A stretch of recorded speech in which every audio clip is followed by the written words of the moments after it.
युवा उत्सव का प्रोग्राम साडे माननीय प्रधानमंत्री श्री नरेंद्र मोदी जी अते खेड मंत्री केंद्र के खेड मंत्री श्री अनुराग ठाकुर जी के प्रयास नाल पूरे देश भर में मनाया जा रहा है। इस एक programme ministry of youth affairs and sports वालों नेहरू युवा केंद्र के सहयोग नाल हर जिले में मनाया जा रहा है।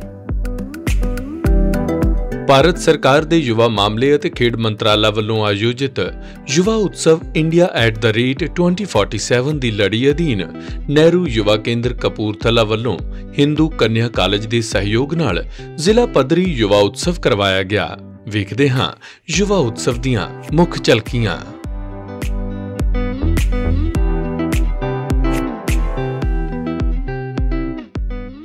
मुख मेहमान वजों कपूरथला के वधीक डिप्टी कमिश्नर मानयोग परमजीत कौर जी शामिल हुए। आज के इस कार्यक्रम युवा महोत्सव में मैं आप सभी का हार्दिक अभिनंदन करती हूं। कार्यक्रम में मुख्य अतिथि के रूप में पधारे एडीसी कपूरथला श्रीमती परमजीत कौर जी का बहुत बहुत अभिनंदन है। लोक सेवा और प्रशासनिक क्षेत्र में अहम भूमिका निभाने वाली विलक्षण प्रतिभा की स्वामी, आज के युवाओं के लिए प्रेरणा की अविरल धारा श्रीमती परमजीत कौर जी का बहुत बहुत स्वागत है, बहुत अभिनंदन है। हम तालियों के साथ उनका स्वागत करेंगे। कार्यक्रम में विशिष्ट अतिथि के रूप में पधारे डिप्टी मेयर कपूरथला श्री विनोद सूद जी का बहुत बहुत स्वागत करते हैं। आपका आगमन हमारे विद्यार्थियों के लिए प्रेरणा और सौहार्द की बहती धारा है। अभिनंदन है डिस्ट्रिक्ट यूथ व ऑफिसर कपूरथला श्रीमती गगनदीप कौर जी का, जिनके प्रयासों से आज इस कार्यक्रम का आयोजन किया जा रहा है।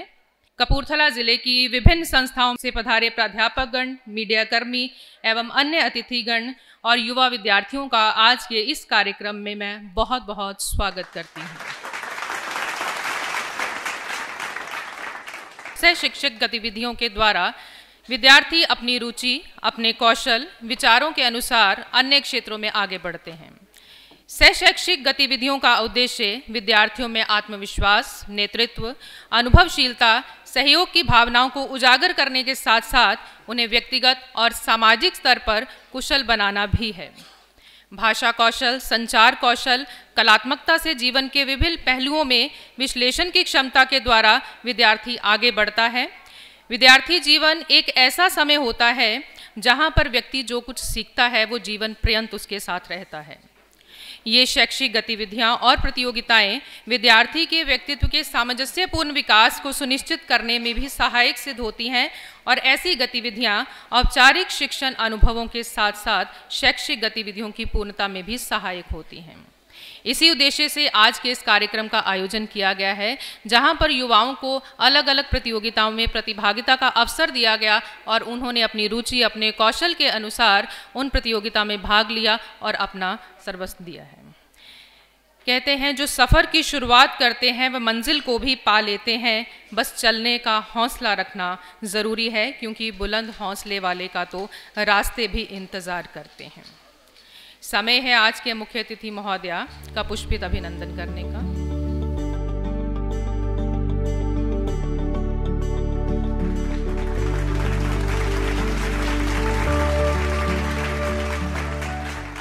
शुभम करोति कल्याणम आरोग्यम धन संपदा शत्रुबुद्धि विनाशाय दीपज्योति नमस्तुते। दीपज्योति नमस्तुते। हे ईश्वर, हमें अज्ञान से ज्ञान की तरफ, असत्य से सत्य का मार्ग दिखाएं। Welcome our chief guest, very honourable madam Paramjit Kaur ji, ADC Kapurthala, mister Vinod Sood ji, deputy mayor Kapurthala, Mrs Archana Garg, madam principal Hindu Kanya college, all the respected dignitaries, members of the management committee, all the teachers, respected judges, all the participants of the event and all the spectators of this event. I welcome you all in this event of Yuva Utsav. The theme for the Yuva Utsav program is Panch Pran, which is being narrated by our Honorable Prime Minister during his address in the 15th August 2022. The Yuva Utsav program is organizing 5 competitions, which are painting competition, poem writing competition, mobile photography, declamation contest, and cultural group fest. All the winning participants of these events will get the cash prize, certificates, and trophies. Nehru Yuva Kendra Kapurthala is celebrating Yuva Utsav program under the theme of Sense of Duty Among Citizens. Once again, I welcome you all to witness this Yuva Utsav program. Thank you.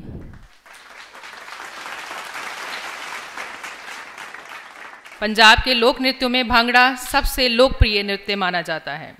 ये पंजाब के लोगों के मन में उत्साह, खुशी, हर्ष और उल्लास को प्रकट करता हुआ मन में कई उमंगें भर देता है। इन्हीं उमंगों के साथ प्रस्तुत है पंजाब का लोकप्रिय नृत्य भंगड़ा, पंजाब की संस्कृति की झलक, पंजाबी लोकनाच भंगड़ा।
उत्सव ਦੀ ਮੁੱਖ ਸਟੇਜ ਤੋਂ ਇਲਾਵਾ ਨਾਲੋਂ ਨਾਲ ਵੱਖ-ਵੱਖ ਥਾਵਾਂ ਉੱਤੇ ਭਾਸ਼ਣ ਮੁਕਾਬਲਾ, ਚਿੱਤਰਕਾਰੀ ਮੁਕਾਬਲਾ, ਕਵਿਤਾ ਲੇਖਣ ਮੁਕਾਬਲਾ ਅਤੇ ਮੋਬਾਈਲ ਫੋਟੋਗ੍ਰਾਫੀ ਦਾ ਮੁਕਾਬਲਾ ਵੀ ਚੱਲਦਾ ਰਿਹਾ।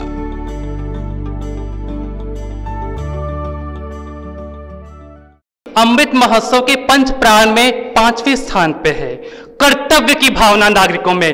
हमारे माननीय प्रधानमंत्री श्री नरेंद्र मोदी जी ने भी यह बात कही थी कि 5वें प्राण के रूप में एक नागरिकों में कर्तव्य की भूमिका का बहुत अहम योगदान देती है। बिना कर्तव्यों के तो हम कुछ भी नहीं कर सकते। अधिकारों की बात करें तो हमें सबको अपने अपने अधिकारों का पता है, परंतु क्या कहेंगे कर्तव्यों के बारे में? अधिकार तो 6 हैं, जानते हैं सभी, परंतु कर्तव्य की संख्या जानते हैं एकादश यानी 11। जब तक आप उन 11 कर्तव्यों के नियम पूर्वक पालना नहीं करेंगे, उनको पूर्ण नहीं करेंगे, तब तक आपके अधिकारों का होना ना होना क्या फर्क पड़ता है। जीवन में कैसी भी परिस्थितियां आ जाएं, हम अपने अधिकारों को लेकर खड़े होते हैं। हमें समानता का अधिकार है, हमें शिक्षा का अधिकार है, परंतु कर्तव्य का क्या? समानता की उदाहरण दूंगा। हमें धार्मिक स्वतंत्रता का अधिकार है, समान है हम लोग धार्मिक रूप में। अभिव्यक्ति का अधिकार है, हम अपने विचारों को भी व्यक्त कर सकते हैं। आज जिस विषय पर मैं अपने विचार व्यक्त करने जा रही हूं, उसका शीर्षक है नागरिकों के कर्तव्य। सबसे पहले हम बात करेंगे कि कर्तव्य किसे कहते हैं। कर्तव्य एक दायित्व है, किसी विशेष कार्य को करने या ना राज्य या समाज जिन उत्तरदायित्वों को अपने नागरिकों से पूर्ण करने की आशा या अभिलाषा करता है उसे कर्तव्य कहते हैं। कर्तव्यों के दो प्रकार माने गए हैं, नैतिक कर्तव्य और वैधानिक कर्तव्य। मनुष्य एक समाजिक प्राणी है जिस ਵਿੱਚ अनेकों ही प्रकार के गुण ਅਤੇ ਔਗੁਣ पाए जाते हैं ਤੇ ਉਹਨਾਂ ही गुणा ਅਤੇ ਔਗੁਣਾਂ ਵਿੱਚੋਂ एक गुण है नागरिकों ਵਿੱਚ फर्ज की भावना। फर्ज निभाना एक जिम्मेवारी है, चाहे वो काम छोटा होवे ते चाहे वो वड्डा होवे, सानू पूरी जिम्मेवारी दे नाल ही निभाना चाहिए है। हक लैना तो सब जानते ने, हक लैना तो सब जानते ने कि असी फर्ज निभाना भी जानते हैं। जेकर सानू अधिकार मिलते हैं ते उन्हां दे अनुसार साडियां कुछ जिम्मेवारियां भी होनियां चाहिए ने जिन्हां नू सानू सही ढंग दे नाल निभाना आना चाहिए है।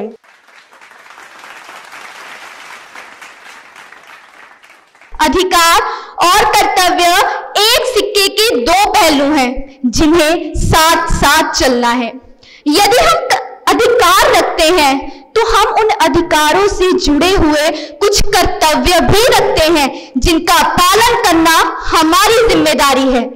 हम जहां भी रह रहे हैं, चाहे वे घर, समाज, गांव, राज्य या देश ही क्यों ना हो, अधिकार और कर्तव्य हमारे साथ कदम से कदम मिलाकर चलते हैं। भारतीय नागरिकों के मौलिक कर्तव्य कुछ इस प्रकार हैं। प्रत्येक नागरिक को देश के कानून की सुरक्षा एवं सम्मान करना चाहिए। भारतीय नागरिक को राष्ट्र ध्वज और राष्ट्रगान का सम्मान करना चाहिए। प्रत्येक नागरिक को सार्वजनिक संपत्ति का सम्मान करना चाहिए। देश की रक्षा के साथ ही भाईचारा भी बनाए रखना चाहिए और भारतीय नागरिकों का यह कर्तव्य भी है कि वह अपने पर्यावरण की रक्षा भी करें। जेकर देश सानू पहचान दिंदा है कि जेकर देश साडी शान है तो जेकर उस देश की जमीन उत्ते असी जमदे हाँ, पलदे हाँ, वड्डे हुंदे हाँ तो साडे भी इस दे प्रति कुछ फर्ज बनते ने जो कि देश के प्रति निभाने पैंदे ने। अते जेकर इन्हां फर्जां की गल करिए, जेकर इन्हां ड्यूटीज की गल करिए तो साडे बहुत सारे कर्तव्य बनते ने जिस नाल साडा देश संसार के चुने देशों विचों खड़ा दिखेगा। एक चंगे नागरिक होने के नाते सानू अपने मौलिक अधिकारां अते कर्तव्यां की पालना करदे नाल-नाल अपने आले दुआले के प्रति भी सुचेत रहना चाहिए है। जिवें लोकतंत्र की पालना करांगे तो चंगियां सरकारां बनगियां जिस नाल साडा देश होर तरक्की के रस्ते ते तुरेगा। यही नहीं, जेकर असीं अपनी संपत्ति की रक्षा करते हाँ तो सानू अपनी सर्व संपत्ति की भी उन्नी ही रक्षा करनी चाहिए है।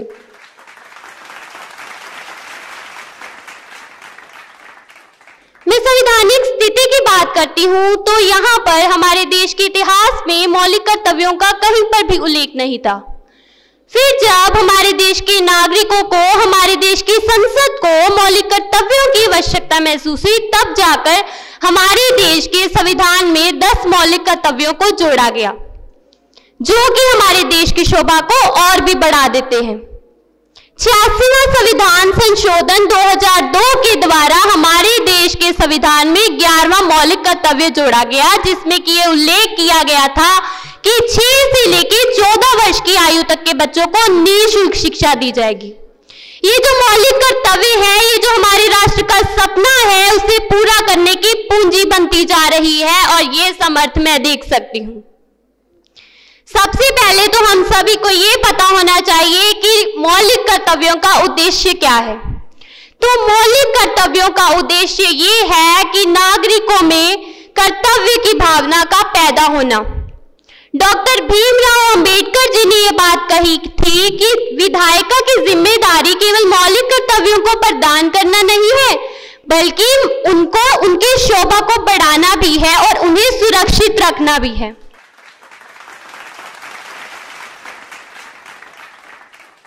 हमें अपने 6 फंडामेंटल राइट्स की पूरी तरह से जानकारी है अगर हमें वो 6 फंडामेंटल राइट्स ना मिले तो हम जाके धरना प्रदर्शन कर देते हैं, परंतु वो जो 11 हमें ड्यूटीज मिली हुई हैं समाज की तरफ से, सरकार की तरफ से, जिन्हें कि हमें पूरी तरह से निभाना चाहिए, वो हम कभी भी नहीं निभाते। A study done by the Pew Research Center has stated that only 1/3 of the Americans say that they trust their government to do whatever is right for them always or most of the time. And this lack of trust can hinder the development of sense of responsibility among citizens. In conclusion, I would like to say that sense of responsibility is important for the smooth functioning of the society, and it is very important for the individual to participate in the civic activities and to have a sense of responsibility among themselves for the betterment of the society. Blood donate करो, आप अपना खून एक बोतल नहीं 4 बोतल blood donate करो, ऐसा कुछ नहीं है। ब्लड डोनेट करना है 3 महीने में एक बार करके रहना है, वोट देना है 1 साल में, 4 साल में शायद 1 या 2 बार बस। और वो वोट भी ऐसे नहीं कि आपके पापा ने बोला बेटा इस वाली पार्टी को देकर आना, इसका बंदा जान पहचान के, वो काम नहीं करना। अपनी रिसर्च करो। मैंने जब पहली बार वोट दिया था पिछले साल, मैंने अपनी रिसर्च की कि ये पार्टी के बंदे हैं, ये पार्टी वाले बंदे हैं, ये बंदा ये काम कर रहा है। आपकी भी रिस्पॉन्सिबिलिटी है कि आप जाओ परखो कि आप किसको वोट करना चाह रहे हो, आप कौन आगे आ रहा है आपके लिए, आपको कौन रिप्रेजेंट कर सकता है।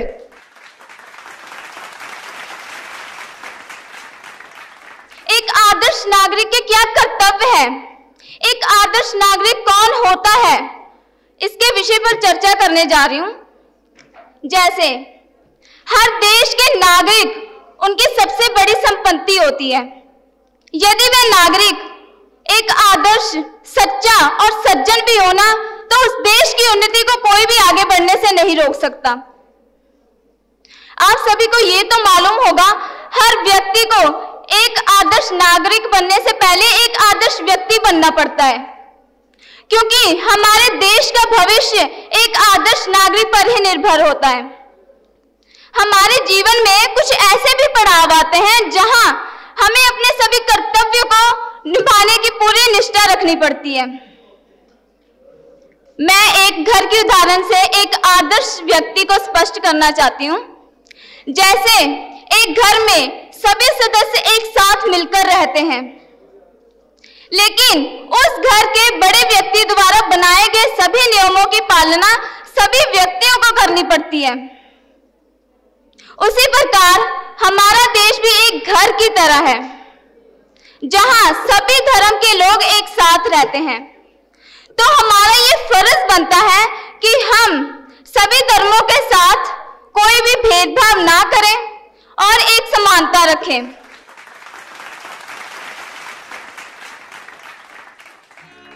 चांदना दा शोर सुन के,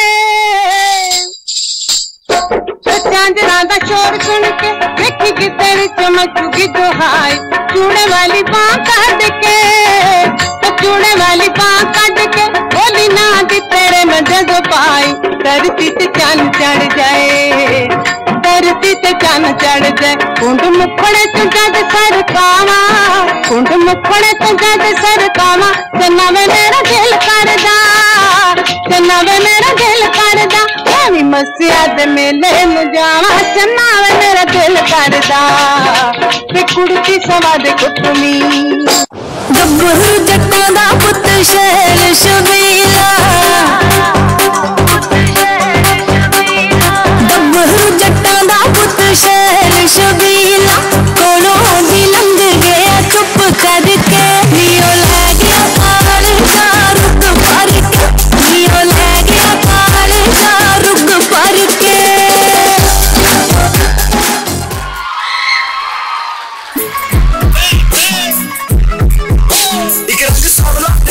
तो जुल्फा पाया केरानी, डेंजर तेरी अख कुड़े जो ताली मारदा डेरानी, बांध दे कुड़ी पाके रखे सारा, वीकेंड ओ पौंदी सूट पटियाला, बांध दे ओ कुड़ी पाके रखे सारा, वीकेंड ओ पौंदी सूट पटियाला,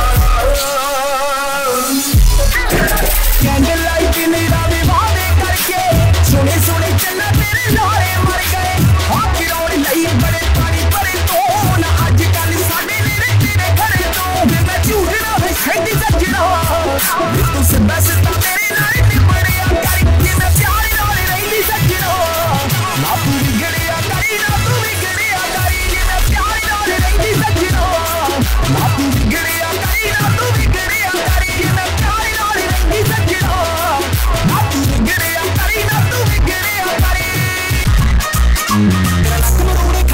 करदा डिस्कवरी ते सब कुड़े आके रखदा बोल मैं ते जट कट के रखदा बट कुड़े हल्की हल्की दाढ़ी जटी पर बस चाचा भारी है साडे बारे इन्फॉर्मेशन गूगल ते सारी है दुनिया खेडे के माए धक्के में पाती मित्रा ने पासों मारे पैर ते कल हड़ताल कराती मित्रा ने जच भी पाउंदा चीज रकाने करके देखी गौर जी अड्डियां कूच कूच के रखदी तू भी सब गौर जी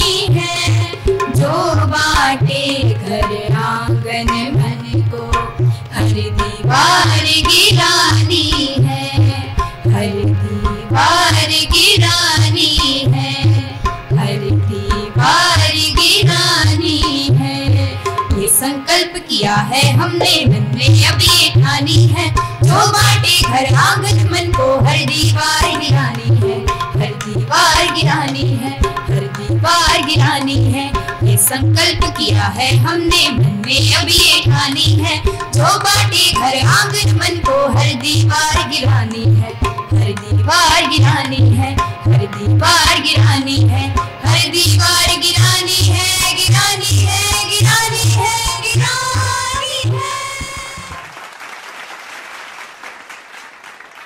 जय हिंद।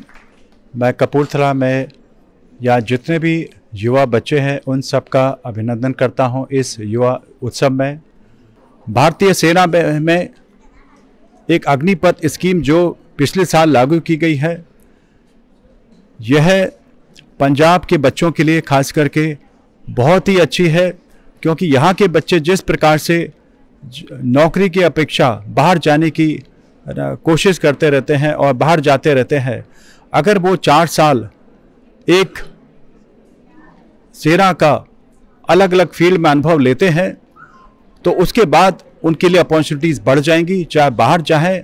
और जिस प्रकार से भारत में बहुत सारी इंडस्ट्रीज़ आ रही हैं, तो जब 4 साल आप एक अच्छे अलग अलग फील्ड में, चाहे हथियार के ऊपर हो, टैंकों के ऊपर हो, गन्स के ऊपर हो, रडार्स के ऊपर हो, या टेलीकॉम की जो सेक्टर है आर्मी के अंदर, उसके अंदर जब आपका अनुभव होगा तो बाहर आपकी अपॉर्चुनिटीज़ बहुत बढ़ जाएंगी।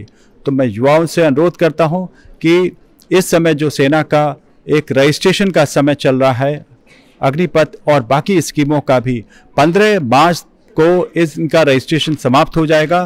कृपया करके जिनकी जो योग्यताएं हैं, जॉइन इंडियन आर्मी साइट पर अपनी योग्यताएं देखें, अपना रजिस्ट्रेशन करें और इस अपॉर्चुनिटीज़ को बिल्कुल ना गंवाएं।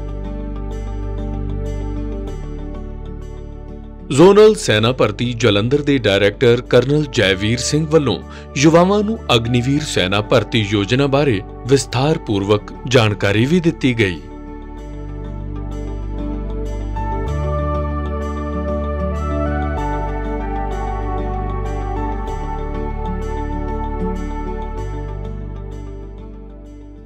अब मैं अनुग्रह करती हूँ मैडम प्रिंसिपल डॉक्टर अर्चना गर्ग जी से, मैडम गगनदीप कौर जी से कि वे मंच पर आएँ और रिजल्ट्स अनाउंस करने जा रही हूँ। हमारे आज के विनर्स को ट्रॉफीज देने के लिए, उन्हें सम्मानित करने के लिए।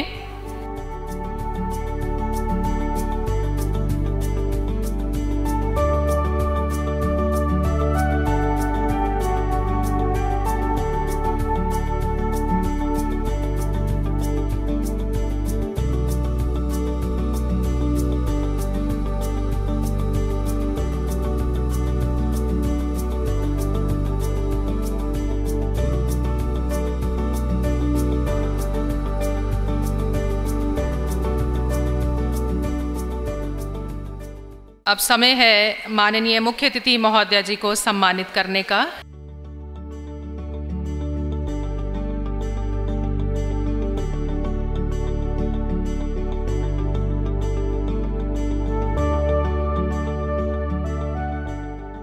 युवा उत्सव मनाना चाहिए, अपने बच्चों को, दूसरे बच्चों को मौका देना चाहिए, क्योंकि आज का जो समय है वो युवाओं का है। और मैं ये मानती हूँ जब तक आज का युवा आगे नहीं आएगा तब तक हमारा देश तरक्की नहीं कर सकता। और आगे आने के लिए युवा को ऐसे कल्चरल प्रोग्राम्स में, कॉम्पिटिशन्स में पार्टिसिपेट करना होगा, जीतना होगा, लड़ना होगा, क्योंकि अगर देश बनाना है, देश को तरक्की पर लेकर जाना है तो युवा को जगाना होगा।